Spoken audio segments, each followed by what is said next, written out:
NCIB times ಮೀಡಿಯಾಗೆ ಸ್ವಾಗತ. ಬೆಂಗಳೂರಿನ royal Orchid ಹೋಟೆಲ್ನಲ್ಲಿ ನಡೆದ Vinod Bateja charter secretary of Rotary Bangalore Brigades ಇವರಿಗೆ ಶ್ರದ್ಧಾಂಜಲಿ ಸಲ್ಲಿಸಿ ಹಾಗೂ ಬಿಸಿನೆಸ್ ಟ್ರೈನರ್ ಅಶ್ವಥ್ ರಾಮಯ್ಯರವರಿಂದ ಸೆಮಿನಾರ್ ಕಾರ್ಯಕ್ರಮವನ್ನು ಹಮ್ಮಿಕೊಳ್ಳಲಾಗಿತ್ತು. ಈ ವೇಳೆ ಅತಿಥಿಗಳೊಂದಿಗೆ ಪುಷ್ಪ ನಮನವನ್ನು ಸಲ್ಲಿಸಿ ರೋಟರಿ ಕ್ಲಬ್ನ ಮುಖ್ಯಸ್ಥೆ Mahadevi Biradar, president 2025-26 Rotary Bangalore brigades ರವರು ಮಾತನಾಡಿ ರೋಟರಿ ಕ್ಲಬ್ನ ಮುಂದಿನ ಯೋಜನೆಗಳ ಬಗ್ಗೆ ವಿವರವಾಗಿ ಮಾಹಿತಿ ಹಂಚಿಕೊಂಡರು. Dear members, in 1 minute I will read the report of our club. That's what we have done for 2 months. And in 2 months time we completed 21 projects covering all the 7 focus areas of service. Planned 11 projects for the month of September. Out of that, 3 important projects are there. And 8th, we are installing RO pure drinking water plant at Government High School and Junior College in Vishwanathapura, Devanahedi Taluk, and providing hematology analyzer and medical equipment to Public Health Center in Tavarkere near BTM layout. It is our CSR project with Bal Pharma Pharmaceutical Company, and providing medicines worth rupees 8.8 lakhs to Lebanon for war victims and needy people. We are trying to get the medicines, and the procedure is going on, and I need your help for all these projects, and the message will come today night only. And planning to provide groceries and medicine worth rupees 60,000 to AIR Humanitarian Home at Chikagubi. It is the second time we are providing. Last month we provided 1.1 lakh rupees medicine and food items. These are the few projects, and our club paid RI dues, district dues, and magazine dues, given 1 PHF. 9 members registered for Marga, that is ICJF, all the 6 ICJF. 5 members registered for Vismaya, that is district conference. And dear members, tomorrow first ICJF is there on club service. It is scheduled at Taj Airport. I already posted the details in official group, and those who are registered for the ICJF, please attend tomorrow. And next is on Sunday we are conducting eye camp in association with Dr. Solanki Eye Hospital and Margasuchi Charitable Trust at Paitrayanapura near Mysore Road.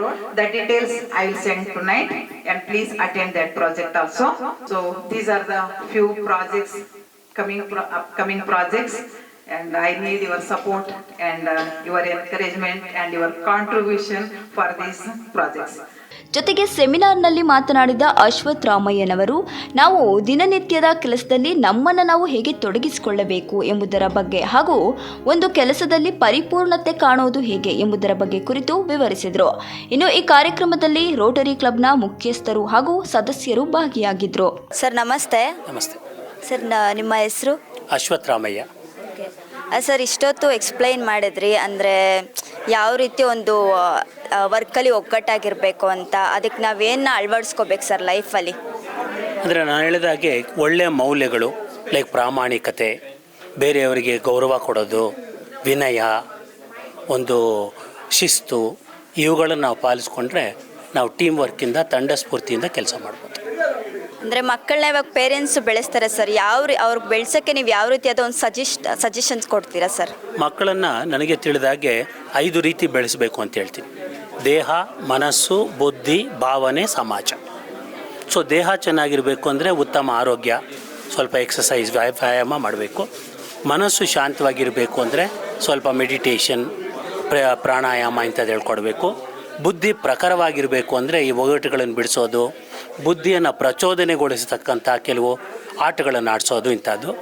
ಭಾವನೆಗಳು ಉದಾತ್ತವಾಗಿರಬೇಕು ಅಂದರೆ ಪ್ರಾರ್ಥನೆ, ದೇವರ ಮೇಲೆ ಭಕ್ತಿ, ಹಿರಿಯರ ಮೇಲೆ ಗೌರವ, ಬೇರೆಯವರ ಕಷ್ಟ ಸುಖಗಳಿಗೆ ಸ್ಪಂದಿಸೋದು. ಆ್ಯಂಡ್ ಸಮಾಜದಲ್ಲಿ ಒಳ್ಳೆಯ ನಡವಳಿಕೆ, ಅಂದರೆ ಸಾಮಾಜಿಕ ನಡವಳಿಕೆ, ಒಂದು 10 ಜನ ಮುಂದೆ ಹೇಗಿರಬೇಕು, ಈ ರೀತಿ ಮಕ್ಕಳನ್ನು ಸರ್ವಾಂಗೀಣವಾಗಿ ಸರ್ವತೋಮುಖವಾಗಿ ಬೆಳೆಸೋದು ಪೋಷಕರ ಮತ್ತು ತಂದೆ ತಾಯಿಗಳ ಕರ್ತವ್ಯ.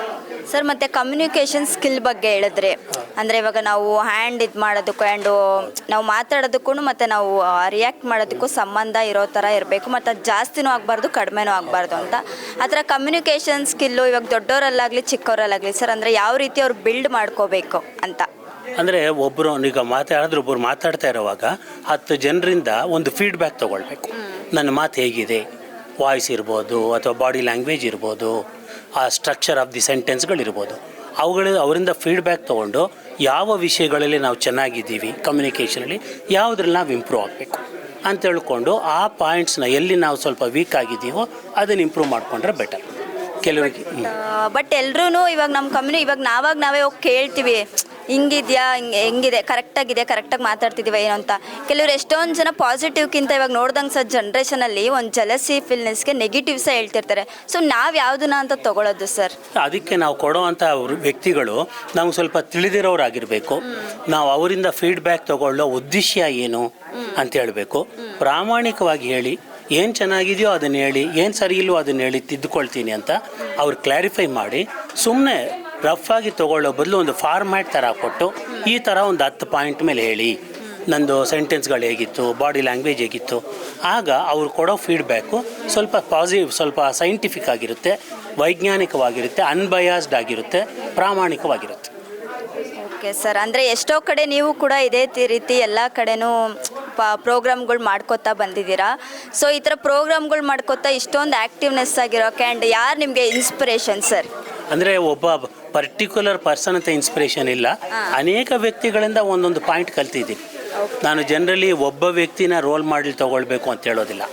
ಯಾರ್ಯಾರಲ್ಲಿ ಏನೇನು ಒಳ್ಳೆಯ ಗುಣಗಳಿದೆಯೋ ಅದನ್ನು ಹೆಕ್ಕೊಳ್ಳೋದು ಜಾಣತನ ಅಂತ ಅನಿಸುತ್ತೆ. Okay sir, thank you so much sir. Pleasure.